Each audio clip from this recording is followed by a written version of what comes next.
Thiyagaraja jackpot அடிச்சிருக்கடா, உங்க ராமர் கடைசியில கண்ணை திறந்துட்டாடா, உங்க கண்ணு ராஜா கூப்பிட்டுருக்க, சபாவுக்கு போய் 2 பாட்டு பாடுடா, எல்லாம் சேர்த்து ரைட் செட் அப்படின்ட்டு கேட்டானா.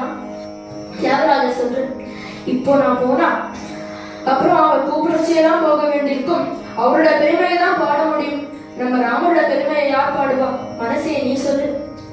நிதி சால சுகரமா ராமோனி சந்நிதி சேய சுகரமா அப்படிங்கிற நிஜமா பல்கு மனசா அப்படிங்கிற இந்த நிதி சுகமா ராமோட சந்நிதி சுகமா கேட்டா இப்ப இருக்கிறவாட நிதியே சார சுகமோன்பா, அப்படி கிடையாது.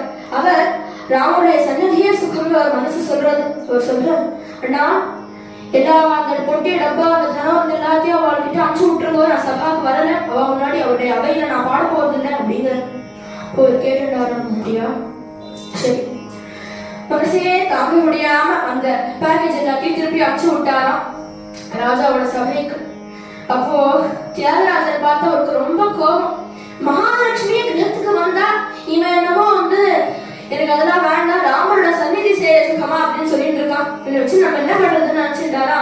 ராமர் தண்ணி இடத்துக்கும் காரணம் இந்த ராமர் முதல்ல ஒழிச்சுதான் நினைச்சிருந்தாரா. உடனே யாருமே இல்லாத நேரமா பார்த்து எல்லாரும் படுத்து தூங்கச்சு ராமரை எடுத்துட்டாராம் கையில, அடிச்சு புரண்ட காவேரியில அந்த ராமரை தூக்கி போட்டுடுற. இந்த ஜலத்தோட அடிச்சுட்டு போயிடுது அந்த விக்கிரகம். அவ